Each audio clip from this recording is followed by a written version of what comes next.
Hello everyone, मैं Sonu Kumar the universe में आपका स्वागत करता हूं। आज हम पढ़ रहे हैं मीडियम टाइप क्वेश्चन प्रतिशत का। तो पिछले वीडियो में हमने 10 प्रश्न किया था और आगे के प्रश्न को अब सीखेंगे।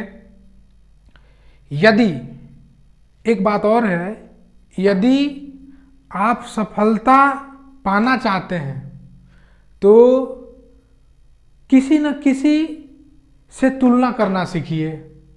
कहीं कहीं ऐसा होता है कि जैसे आपको क्लास 30 मिनट का मिलेगा, 30 मिनट में आपको 14 से मात्र 15 मिनट की उसमें चीज़ें मिलेंगी जो आपके काम लायक होंगी।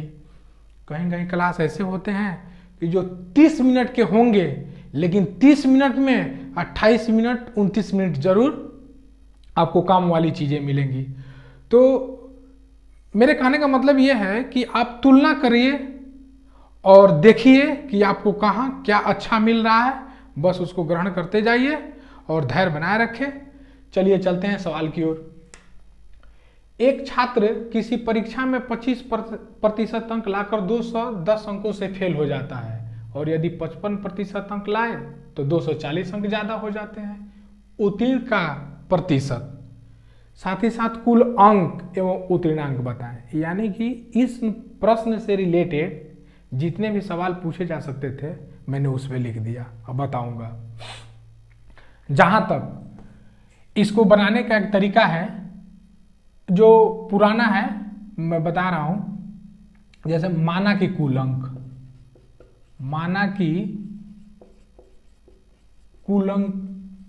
बराबर x मान लेते हैं।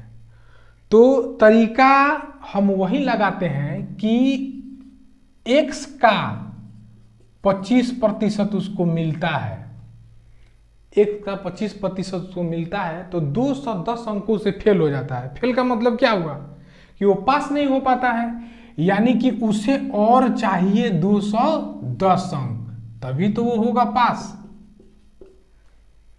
यानी कि कुल अंक कितना है, 25% अंक लाकर भी 210 अंकों से फेल हो जाते हैं। यानी कि पास होने के लिए उसमें 210 अंक और चाहिए तभी पास होगा।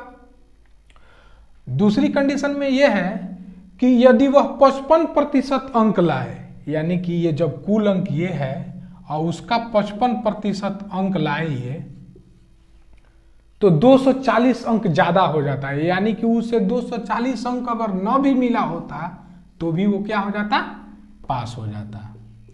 यानी कि दोनों सेक्शन ये जो हो गए वो दोनों पास के ही तो है, बस कंपैरिजन हमें कर देना है। कंपैरिजन करने मतलब दोनों को बराबर कर देना है। यदि हम बराबर यहां कर दें, यानी कि ये भी पास है इतना अंक पे, ये भी पास है इतना अंक पे, और कैलकुलेशन यदि कर दें तो 25/100 प्लस 210 बराबर, ये तो है, ये है, इसको 11 अर्थ में ये 20, यानी कि 11x/20 माइनस 240। अब यहाँ x/4 इधर लाएंगे तो माइनस 11x/20 बराबर, इधर माइनस में 240 है, ये भी जाएगा, प्लस में है तो माइनस में 210 हो जाएगा। यानी कि 4 20 का एलसीएम 20, 5x माइनस 20 से 20 एक मर्द में, एक से गुणा होगा 11x में तो 11x बराबर ही हो गया 450। अब इधर हुआ माइनस 5x में से 11x जब जाएगा, यानी कि 11x में से 5x जाता तो 6 आता, लेकिन यहाँ घटाव की क्रिया हम कम वाले से अधिक वाले को घटा रहे हैं तो चिन्ह अधिक वाले का दे देंगे, यानी कि माइनस 6x/20 बराबर माइनस 450।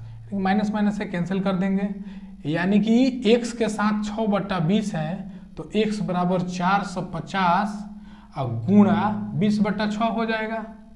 यानी कि 6 से हम कर सकते हैं, यानी कि 75 बार में ये कट जाएगा 6 से 450, यानी कि आ गया 1500। यानी कि x हम क्या माने थे, x माने थे, हमने x कुल अंक माना था, यानी कि कुल अंक का माना गया 1500। अब यहां से वो सारी चीजें निकाल लेंगे। कह रहा है कि कुल अंक हमारा जो मिल गया तो उत्तीर्ण का प्रतिशत क्या है, सबसे पहले देखते हैं उत्तीर्णांक बताएं या उत्तीर्ण का प्रतिशत, यानी कि या दोनों में से कोई एक निकाल लेंगे। यदि उत्तीर्णांक निकाल लेते हैं तो उसे प्रतिशत में बदल लेंगे, यदि उत्तीर्ण का प्रतिशत निकालते हैं तो उसको इसका उतना परसेंट निकाल देंगे तो अंक निकल जाएगा। तब देखते हैं, यानी कि हमारा कुल अंक आ गया 1500, कुल अंक बराबर 1500। अब 1500 का 25% में यदि हम जोड़ दे 210, जोड़े ही न थे, यानी कि 210 अंकों से फेल हो जाने का मतलब ये हुआ कि उसे 210 अंक और चाहिए थे पास होने के लिए। तो पास का ही तो हम निकाल रहे हैं कि पास कितने अंकों पे होगा वो, तो 1500 गुणे 25/100 और प्लस 210, यदि इसमें हम जोड़ देंगे 210 तो हमारा पास का निकल जाएगा, यानी कि 2 जीरो से 2 जीरो, इसमें गुणा करेंगे 375 प्लस 210, यानी कि निकल के आया हमारा 585। अब कहेंगे, यानी कि एक दूसरा इसका सेक्शन जो था, यानी कि 1500 का 55% निकाल के उसमें से 240 घटा देते तो भी हमारा उत्तर आ जाता। तो अब इस पे निकालेंगे कि भाई ये कितना प्रतिशत है ये 1500 का, तो यानी कि 1500 का मान लेते हैं x प्रतिशत है 585, तो इधर 2 जीरो से 2 जीरो काट देंगे, यानी कि इधर हुआ 15x बराबर 585 और x बराबर 585 और बटा 15, यानी कि आ गया 39%। भाग देंगे आप लोग 15 से 585 में तो आएगा 39%। यानी कि अब देखेंगे कि उसका कुल अंक आ गया 1500, उसके बाद से कह रहा है कि उसका उत्तीर्णांक यानी कि पास कितने अंकों पे हो रहा है, 585 अंकों पे, और उसका प्रतिशत आ गया हमारा उस जो 585 आया उसका परसेंटेज क्या होगा 39%। एक और तरीका है हमारे पास जो मैं शुरू से ही वही समझाने की कोशिश कर रहा हूं, और उसी को समझेंगे जो सबसे बेहतर है। तो चलिए देखते हैं कैसे बनेगा।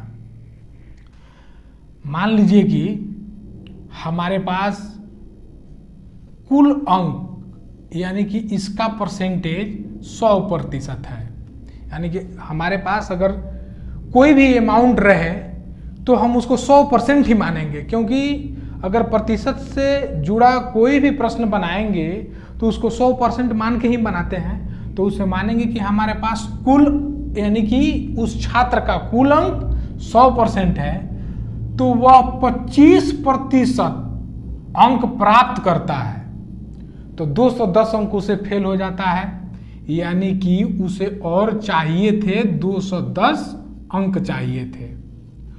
और यदि 55% अंक प्राप्त करता है तो उसे 240 अंक ज्यादा मिलते हैं, यानी कि उसे नहीं चाहिए 240 अंक, फिर भी पास हो जाएगा। तो मेरे कहने का मतलब हुआ कि 25 से 55% तक, यहां से यहां समझ लीजिए एक टाइप की दूरी ही है कि यहां से यहां तक जाने में यानी कि 30% का दोनों में क्या है अंतर है। तो मेरे कहने का मतलब कि ये 25% जो है इसको मिला है, उसे और चाहिए 210 अंक, तो एक तो 210 अंक उसको चाहिए था और एक 55% जब उसने हासिल किया तो उसे 240 अंक ज्यादा मिल गए, यानी कि 210 अंक और 240 अंक दोनों को कंबाइन करेंगे, इतना तो एक चाहिए और इतना अधिक ला रहा है, यानी इसी 30 की वैल्यू ये हमारी निकल के आई 450। तो कहेंगे कि 30% की वैल्यू अंक में 450 है, तो 1% की वैल्यू अंक में कितना होगा 450/30, हम माने हैं कितना 100%, तो 100% की वैल्यू क्या हो जाएगी अंक में 450/30 गुणे 100, यानी कि 15 मर्त में ये गया, यानी कि ये हमारा निकल के आया 1500, यानी हमारा जो कुल अंक है वो 1500 मिल गया। अब हमें बताना है उत्तीर्णांक, तो हमारा कुल अंक जब 1500 मिल गया तो 1500 का 25% में जोड़ देंगे 210, क्योंकि 25% जब उसे मिल रहा है फिर भी उसे 210 अंक मतलब चाहिए होता है पास होने के लिए। तो हम इसमें क्या करेंगे, इस 210 को इसमें जोड़ेंगे तभी तो निकल पाएगा, वो पासिंग मार्क ला पाएगा। यानी कि 20 से 20 काट देंगे, इसमें गुणा करेंगे 375 और प्लस 210 बराबर हो गया 585। यानी इतना अंक उसे लाना है पास होने के लिए। अब इसका प्रतिशत निकाल लेंगे तो 1500 का मतलब गुणा मान लेते हैं, x% है ये 585। 20 से 20 काट देंगे, x बराबर निकाल देंगे। जब 15 x के साथ गुणा में है तो उधर भाग में जाएगा 585 और बटा 15। अगर आप लोग भाग देंगे तो देखेंगे आएगा ये 40 और 15 9 135, यानी कि 39% उत्तीर्ण का प्रतिशत आया हमारा निकल के। तो समझना, चूंकि दोनों है, दोनों में जो बेहतर लगे आप उसे बनाएंगे।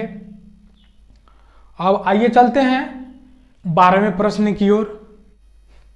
इसे देखिए, चीनी की कीमत 30% घट जाती है। घटने के बाद से खपत हम कितना बढ़ा दें, यानी खपत में कितना प्रतिशत बढ़ा दें कि खर्च में केवल 10% की ही कटौती की जा सके। तो हम इसे सीखते हैं कि मान लेते हैं कि पहले चीनी 100 रुपया में 100 किलो मिलता था। चीनी पहले 100 रुपया में 100 किलो मिलता था। अब वो चीनी की कीमत घट जाती है 30%।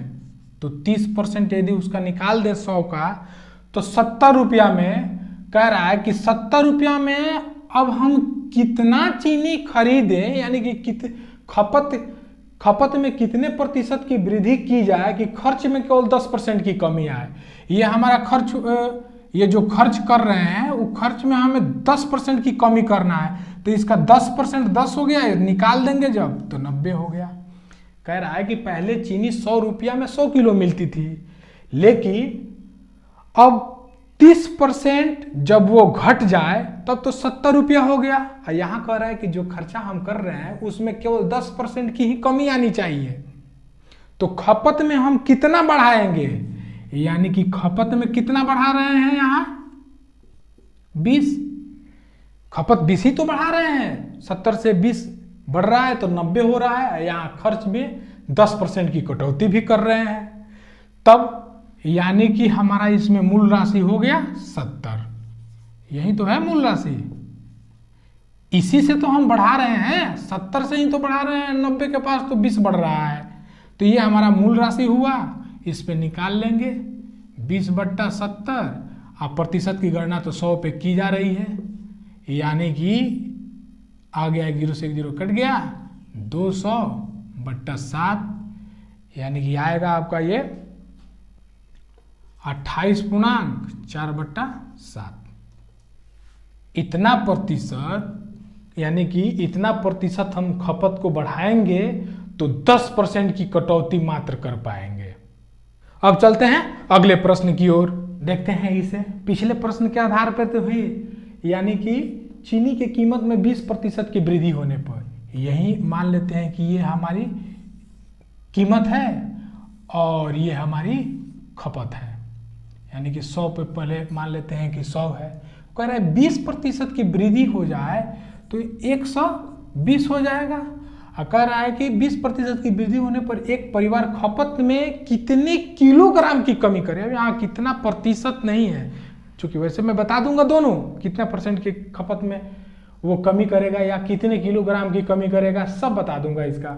तो 120 तो कितने किलोग्राम की कमी करे ताकि खर्च उसका केवल 5% ही बढ़े। इसका जो बोझ है केवल 5% और इससे ज़्यादा झेल सके, यानी कि 100 से 105 तक। अभी कितना कम करेगा, यानी 120 में से 105 गया, 15 की कमी करने पड़ेगी। अब ये जो है किस से, 120 से, यानी कि 15 की कमी कर रहा है, तो इसका मूल राशि आधार ये हो जाएगा 120। चूंकि भिन्न है, हमें पहले प्रतिशत में मैं बता दे रहा हूं, चूंकि अब देखिए कितने किलोग्राम की कमी करे, यानी कि 15/100 120, 8 से काट देंगे 1/8 आ गया। ये कमी ही तो है। पहले 8 किलोग्राम का खपत करता था, अब 8 पर 1 की कमी कर दे रहा है, यानी कि 7 किलोग्राम की खपत कर रहा है। इसी 8 की वैल्यू तो 280 किलोग्राम चीनी है, यानी कि जबकि वह प्रारंभ में 280 किलोग्राम चीनी खपत करता है।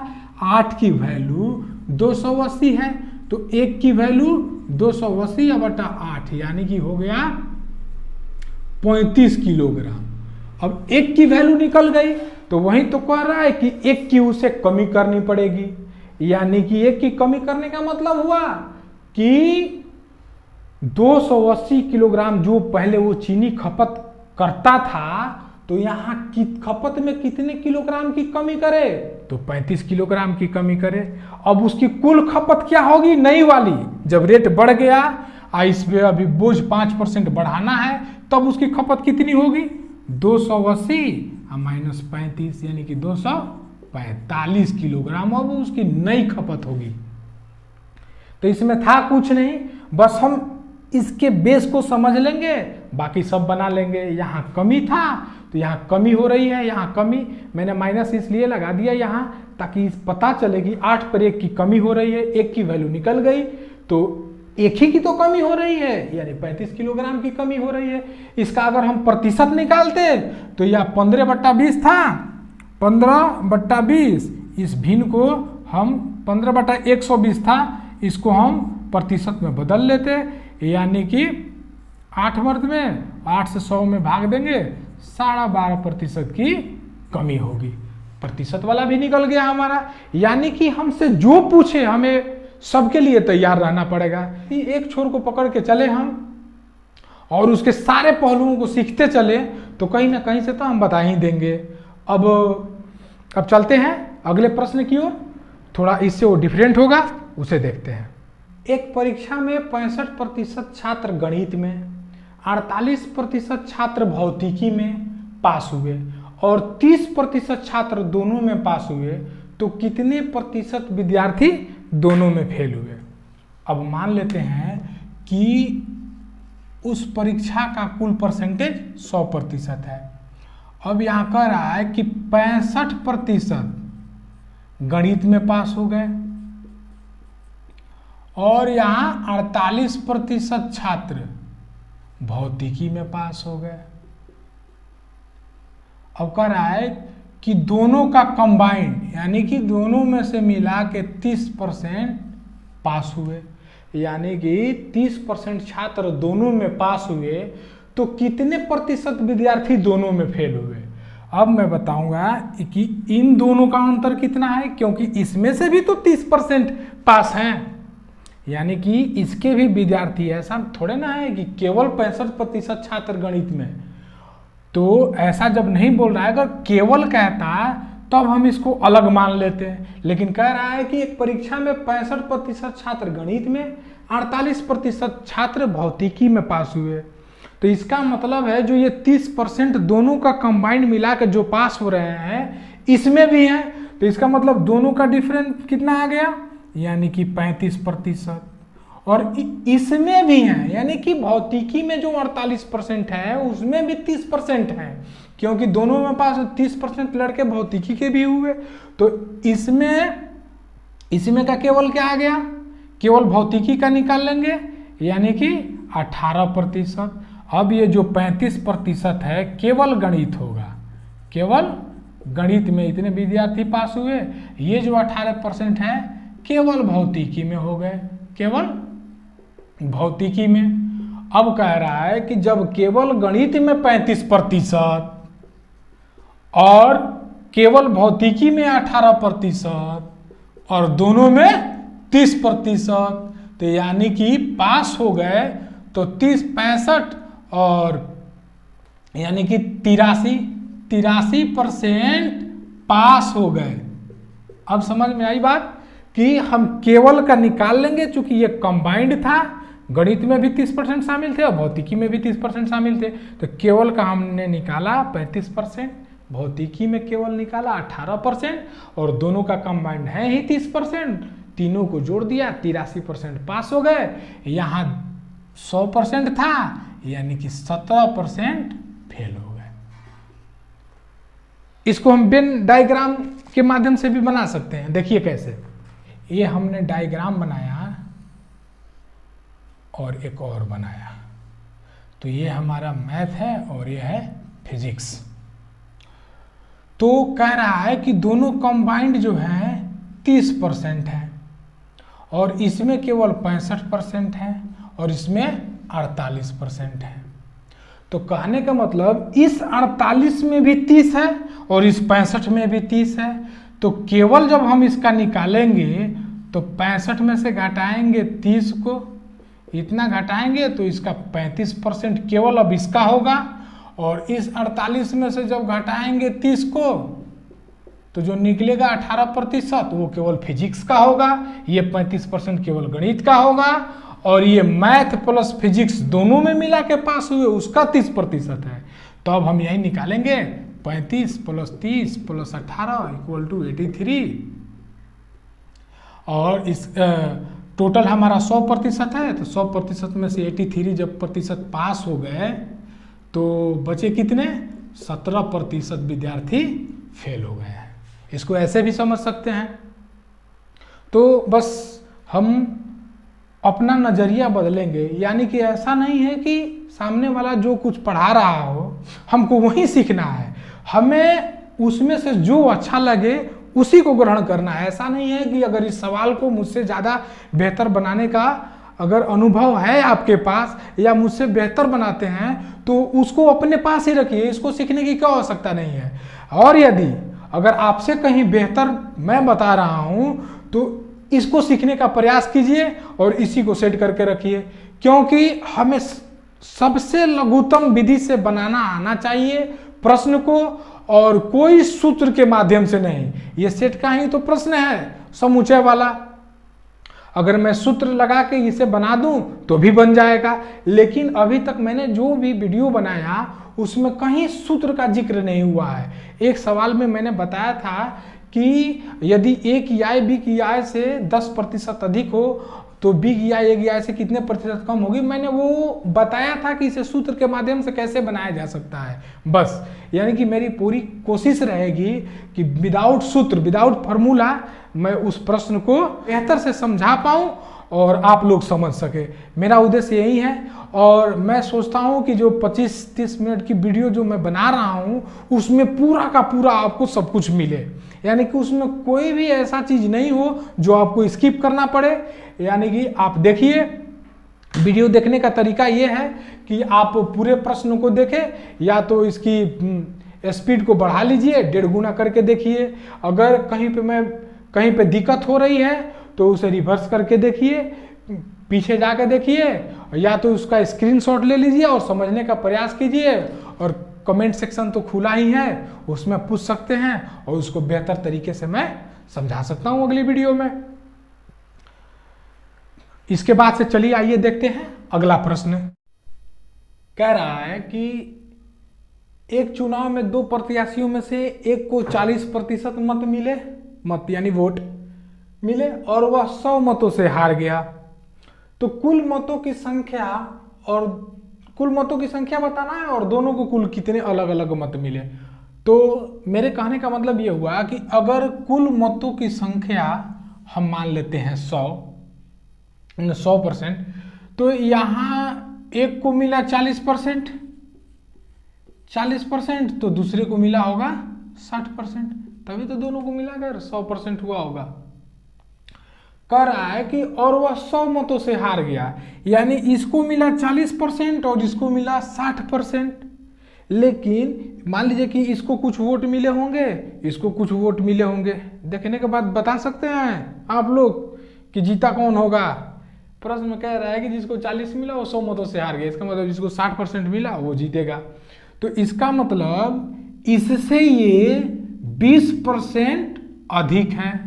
अब 20% की वैल्यू कितनी बताई जा रही है, 100 बताई जा रही है, क्योंकि जब इसको 40% मिला तो इसको 60% मिला, यानी कि 20% मतों से ये जीत रहा है। और 20% की वैल्यू 100 दे रखा है, तो 1% की वैल्यू निकाल लेंगे 100/20, यानी कि 5 निकल जाएगा।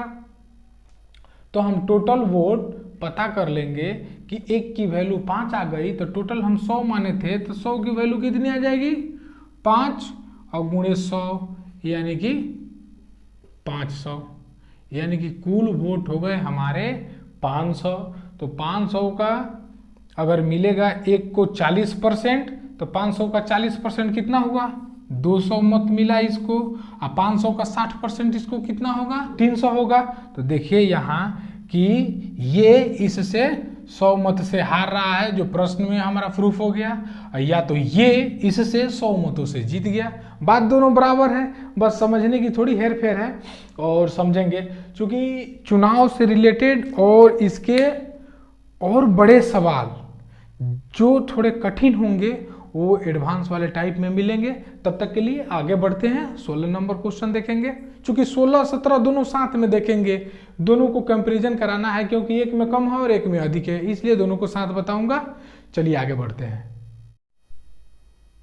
तो पहले इन दोनों सवालों को देख लेते हैं, क्योंकि दोनों एक जैसे हैं और दोनों को समझना बहुत जरूरी है, इसलिए पहले दोनों को देख लेंगे। क्योंकि इसको पहले मैंने बता दिया है, लेकिन दोनों को इसलिए फिर बता रहा हूं कि दोनों की तुलना करके मैं आपको बता दूं कि कैसे क्या हो रहा है। यानी कि क्वेश्चन नंबर 16 कह रहा है, चूंकि ये भी मीडियम का ही पार्ट है, यानी कि x y से 25% अधिक है, तो y x से कितना प्रतिशत कम है। इसी का तो सूत्र से आदमी बनाता है, सूत्र इसी में लगा के बनाता है। लेकिन सूत्र समझने से क्या मतलब है, हम यहाँ परसेंटेज को पकड़ेंगे, यानी कि 25% है, तो सबसे पहले इसको भिन्न में बदलेंगे। भिन्न में जब बदल देंगे, यानी कि जहां प्रतिशत लगा नीचे 100, यानी कि 25 से 4 यानी कि 1/4। अब इससे समझेंगे, कह रहा है कि x y से 25% अधिक है, यानी कि अगर इसको हम मान लेते हैं y, तो ये अधिक है +1 हो रहा है, अधिक है किससे, ये जो है एक अधिक है इससे, और ये इसका मान निकल के आएगा x का, यानी कि 4 में अगर 1 जोड़ देते हैं तो ये हो गया हमारा x का मान हो गया।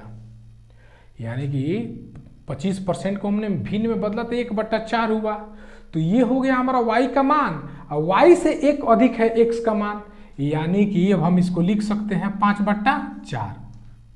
और एक तरीका है, उसे देखते हैं। कह रहा है कि यदि हम y ये है और x से है, अगर y को 100 मानते हैं, तो कह रहा है कि y से 100 25% ज़्यादा है, तो इसका 25% निकालेंगे तो 100 का 25 हो जाएगा, और 25 ज़्यादा है तो 100 में 25 जोड़ देंगे तो 125 हो जाएगा। अगर हमें x/y लिखना हो, x/y, तो हम लिखेंगे 125/100। अब काटेंगे जब 25 से, तो ये 5 ये 4, बात उतना ही नहीं निकल के आया 5/4, यानी कि 5/4, 5/4।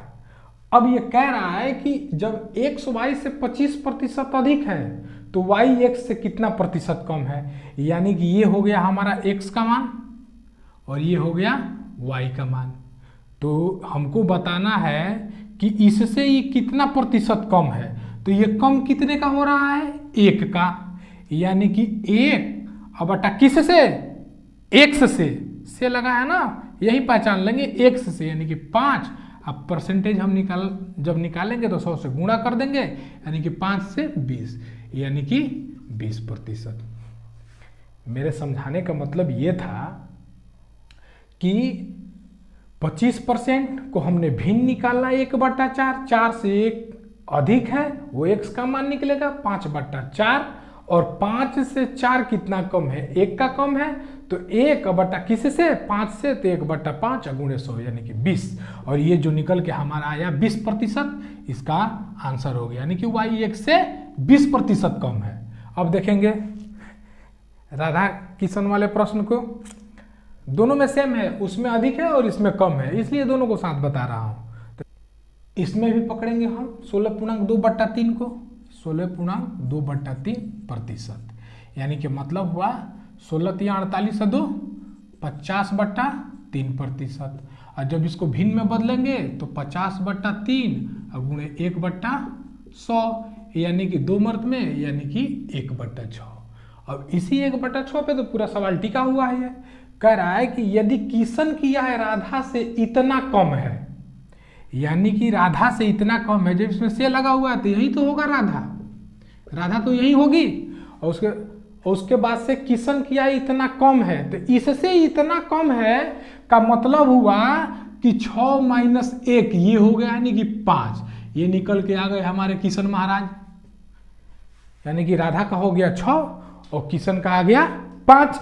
अब कह रहा है कि राधा की आय किशन से कितना प्रतिशत ज्यादा है। देखिए राधा की आय किशन से कितना प्रतिशत ज्यादा है, तो पहले 5/6 हो गया, तो इससे 1 ज्यादा है, यानी कि 1, और किससे कह रहा है, किशन से, यानी कि /5 और गुणे 100, यानी कि 5 से 20, यानी कि इसका मान आ गया 20% ज्यादा है। किशन यानी कि राधा जी का आय किशन महाराज से 20% ज्यादा है। यानी कि दोनों सवाल एक जैसे थे, एक में अधिक की जिक्र हुआ था, एक में कम का जिक्र हुआ था। तो हम ऐसे सवालों को केवल इससे परसेंटेज को पकड़ करके बहुत आसानी से सॉल्व कर सकते हैं। कहाँ इसमें सूत्र का प्रयोग हुआ, पता ना सूत्र कब आदमी भूल जाए, कब तक याद रहता है, कोई गारंटी नहीं है इसकी। इसलिए हम इससे समझेंगे कि क्या कह रहा है, उसके बेसिक को समझ लेंगे तो पूरा प्रतिशत यूं चुटकियों में हल हो जाएगा। चलिए देखते हैं आगे का प्रश्न। इस पर आधारित प्रश्न बता दिया गया था, लेकिन उसमें यह अंतर था कि वहां कितना मतलब खपत कितना कम करे, या खपत अपना कितना बढ़ाए, या कितने प्रतिशत खपत कम करे या कितने प्रतिशत खपत को बढ़ाए। लेकिन यहाँ है कि कमी हो जाने से, उसके मूल्य में कमी हो जाने से, कोई परिवार है गरीब है 40 किलोग्राम कम चीनी का प्रयोग करता है क्योंकि रेट बढ़ जाती है, लेकिन यहाँ भी कॉम्प्रोमाइज करता है ताकि खर्च केवल 10% ही बढ़े। यानी कि खर्च कर रहा है लेकिन सोच रहा है कि जितना बढ़ा है रेट उसके हिसाब से हमारा खर्च न बढ़े, केवल उसका 10% ही खर्च बढ़े। तो मैंने बताया था कि अगर इसको 100 मान लेते हैं कि कीमत 100 है तो खर्चा भी 100 का कर रहा है वो। अगर कीमत में 30% की वृद्धि हो जा रही है, यानी कि 100 से ये 130 हो जा रहा है, तो इस कहने का मतलब कि जब 100 से 130 हो जा रहा है कीमत, तो सोच रहा है कि 10% ही हमारा खर्च बढ़े, यानी कि 100 से 110 ही हो पाए। तो ये कह रहा है कि वास्तविक खपत बताएं। तो पहले हम देखेंगे कि इसको कितना कम करना पड़ेगा, यानी कि यहाँ 20 की कमी करनी पड़ेगी। वहीं ये जो कमी है किससे, इससे, यानी कि ये हो गया मूल, इसी से तो 20 की कमी की जा रही है। अगर ये पूछता बढ़ानी कितनी बढ़ानी पड़ेगी तो इससे हो जाता, इससे 20 बढ़ाना पड़ेगा तो ये मूल राशि हो जाता, इससे 20 की कमी हो रही है। अब क्या करेंगे कि ये हमारा 20 निकल के आया और ये आधार ये हो गया 130, 1 0 से 1 0 काट देंगे, यानी कि 2/13। यहाँ मैं माइनस लगा रहा हूँ, इसका मतलब ये है कि 13 पे 2 की कमी हो रही है, और कह रहा है कि नहीं, यानी कि 13 पे 2 की कमी हो रही है, यानी हम देखेंगे कि 2 की कमी हो रही है, तो वो कह रहा है कितना किलोग्राम चीनी कम प्रयोग कर रहा है, 40, यानी कि इस 2 यूनिट की वैल्यू 40 किलोग्राम दे रखा है। यानी 1 यूनिट की वैल्यू जब निकालेंगे तो ये हो जाएगा 40/2, यानी कि 20 किलोग्राम। अब यहां से जो कुछ पूछे, अगर पूछे कि वास्तविक खपत, पूछ तो रहा है वास्तविक खपत बताएं, तो वास्तविक खपत हम कैसे बताएंगे, यही तो हमारा वास्तविक होता है, मूल होता है वास्तविक। यानी तो 13 की हो जाएगी 13 × 20 = 260 किलोग्राम। और कहता तो नई खपत बताएं, यानी कि नई खपत कहता तो हम क्या बताते, यानी कि 13 पे 2 की कमी कर दे रहा है, यानी कि 11 किलो हो जा रहा है, तो 11 का मान कर देते, 11 दूना 22, यानी कि 11 का जब निकालते तो एक यूनिट की निकली हुई है 20, 11 का निकालते तो 20 × 11, यानी कि 220 किलोग्राम ही अब वो खरीद पाएगा। क्योंकि उसने खर्चा भी बढ़ा लिया 10%, लेकिन 30% कीमत बढ़ गई, तो अब 220 किलो ही खरीद पाएगा, क्योंकि यहाँ 30% उसकी कीमत बढ़ जा रही है। चलिए इसी प्रकार सबको सीखते हुए, सभी सवालों को करते हुए आगे बढ़ते रहेंगे, ताकि हमारा मीडियम लेवल पर आधारित जितने परसेंटेज के सवाल हैं खूब आसानी से सीख पाएं। उसके बाद से इसमें पढ़ेंगे एडवांस लेवल, जो कि वो इससे थोड़ा कठिन होगा और वो समझने लायक होगा, और उसी का तो जलवा है परसेंटेज में, उसको पढ़ेंगे। तब तक इसको देखते हैं अगला सवाल।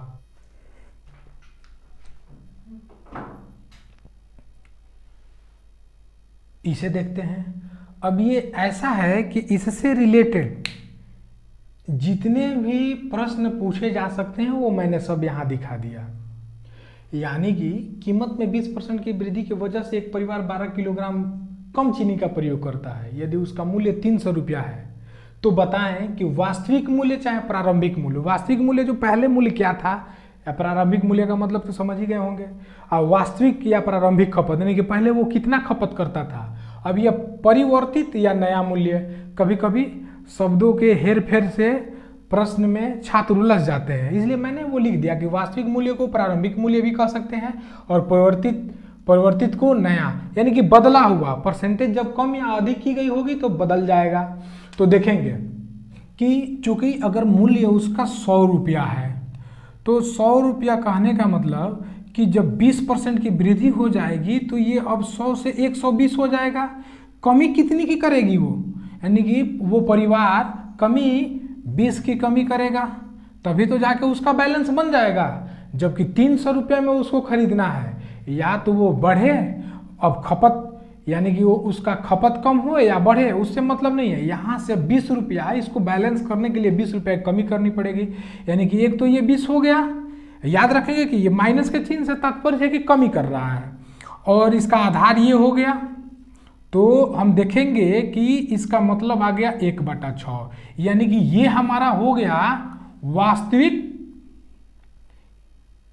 वास्तविक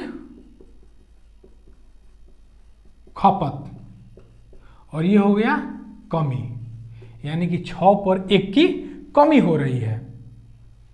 तो हम देखेंगे कि 6 पर 1 की कमी हो रही है। 1 की वैल्यू दे रखा है कितना किलोग्राम कम कर रहा है वो परिवार, 12 किलोग्राम। तो 6 पर निकाल लेंगे, यानी कि 72 किलोग्राम। तो अगर कोई पूछे हमसे कि वास्तविक खपत क्या होगा, यानी कि वास्तविक खपत क्या होगा, तो हम बता देंगे 72 किलोग्राम। और पूछेगा कि वास्तविक मूल्य उसका क्या होगा, तो यानी कि 300 रुपया में ही उसको सब कुछ करना है, यानी कि 300/72 में भाग दे देंगे 4.1/6 रुपया, इतना प्रति किलोग्राम इसका मूल्य हो जाएगा। प्रारंभिक मूल्य, क्योंकि जब 72 किलोग्राम वो खरीदेगा और 300 रुपया में खरीदना है तो रेट हम ऐसे ही तो निकालेंगे मूल्य में, और किलोग्राम से भाग देंगे तभी तो रुपया प्रति किलोग्राम आ जाएगा। अब यदि पूछे कि परिवर्तित खपत, बदली हुई खपत, तो ये क्या हो रही है, 6 पर 1 की कमी हो जा रही है।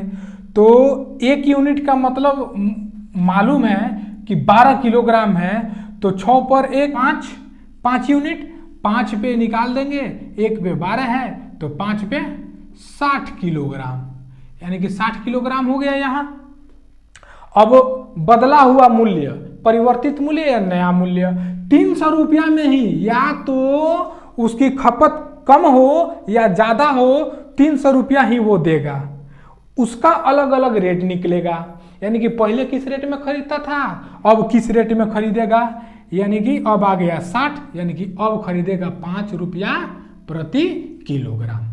अब देखे कैसे बना, हमें करना कुछ नहीं था, बस 100 को मान लेना था और 20% की वृद्धि कर देनी थी। इसको बैलेंस करने के लिए 20 की कमी करनी पड़ी थी, यानी कि 20 बटा आधार ये हो गया 120, और 1/6 आ गया, 1 की कमी कर रहा है 6 पे, तो इसका वास्तविक खपत ये हो गया। 1 इकाई की वैल्यू 12 किलोग्राम है, तो 6 इकाई की वैल्यू 72 किलोग्राम, यानी कि इसका वास्तविक, या चाहे शुरू में इतना खरीदता था वो, और उसके बाद से रुपया कई रुपया प्रति किलो खरीदता था, यानी कि 300 रुपया उसका था, तो 72 किलोग्राम उसकी सामग्री थी, उसमें भाग दे दी गई, 4.1/6 रुपया प्रति किलोग्राम उसका प्रारंभिक मूल्य निकल गया। अब देखते हैं, ये तो हमारा वास्तविक खपत था, लेकिन एक घट जा रहा है, जब ये 20% की वृद्धि कर रहा है तो खपत में कमी आ रही है, तो इसका मतलब हुआ 6 पे 1 कम कर देंगे तो 5 हो जाएगा। चूंकि 1 यूनिट की इकाई 12 थी तो 5 यूनिट की इकाई 60 किलोग्राम, अब वो 60 किलोग्राम खरीदेगा, लेकिन उसके पास 300 रुपया ही रहेगा, तो अब 60 से भाग दे देंगे 300 में, 5 रुपया प्रति किलोग्राम। जितने भी इस प्रश्न से क्वेश्चन निकल के आ सकते थे मैंने सबको बता दिया। अब मुझे नहीं लगता कि इससे ज्यादा और इससे कुछ कम होगा। तो चलते हैं अब मीडियम टाइप क्वेश्चन के आखिरी सवाल की तरफ आगे बढ़ते हैं। एक प्रश्न ये है, देखेंगे कि राधा अपने वेतन का 40% भोजन पर, 20% किराए पे, 10% मनोरंजन पर तथा 10% परिवहन पर खर्च करती है। यदि माह के अंत में उसकी बचत 1500 हो तो उसका मासिक वेतन बताए। इससे जुड़े मतलब इस टाइप के सवाल और इससे ज़्यादा एडवांस लेवल वाले में आएंगे। पहले ये मीडियम लेवल का है, इसका बेसिक जानने की कोशिश करते हैं। है क्या ये चीज़? अगर वो उसकी आमदनी 100% मान ले जाती है तो यानी कि 40% भोजन पर, इसमें कहीं शेष नहीं लगा हुआ है, सीधा सीधा है। 40% भोजन पर, 20% किराए पर और 10% मनोरंजन पर तथा 10% परिवहन पर। 40, 20 60, 10 70 और 10 80, यानी कि ये हो गया इसका 80%। कई अन्य मद हैं जिस पे वो खर्च कर देती है। तो यहां से पता चलेगा कि वो 20% क्या कर रही है, बचत भी कर रही है। यानी कि जब 80% खर्च कर दे रही है तो 20% की बचत कर दे रही है। कह रहा है कि अंत में उसकी बचत 1500 रुपया हो, तो यानी कि इस 20 की वैल्यू 1500 है। चूंकि ये 20% में है और ये रुपया में है, एक यूनिट की वैल्यू निकाल लेंगे 1500 बटा 20, यानी कि इसे काटेंगे 75 में निकल जाएगा। हम माने थे उसकी आमदनी क्या, यही ना पूछ रहा है, उसका मासिक वेतन बताए। बचत पूछा इतना बता दिया, पूछ रहा है कि मासिक वेतन बताए। मासिक वेतन कितना परसेंट माने थे, 100%। कितने परसेंट की वैल्यू आई, 75। 1% की वैल्यू 75, 100% की वैल्यू निकाल देंगे। यहाँ 100% की वैल्यू निकाल देंगे तो 100 से इसमें गुणा कर देंगे, 75 में 100 से कर देंगे, हमारा निकल के आ जाएगा 7500। यानी कि 7500 रुपए उसका मासिक वेतन है। तो अब रहा हमारा मीडियम लेवल का क्वेश्चन यहाँ समाप्त होता है, और इसके बाद वाले वीडियो में मैं एडवांस लेवल का क्वेश्चन बताऊंगा। तब तक आप इसे देखते रहिए, इसको समझते रहिए और खूब पढ़िए, खूब बढ़िए और मेहनत करते रहिए। मेरी तरफ से यही शुभकामनाएं हैं। तो चलिए मिलते हैं अगले वीडियो में। धन्यवाद।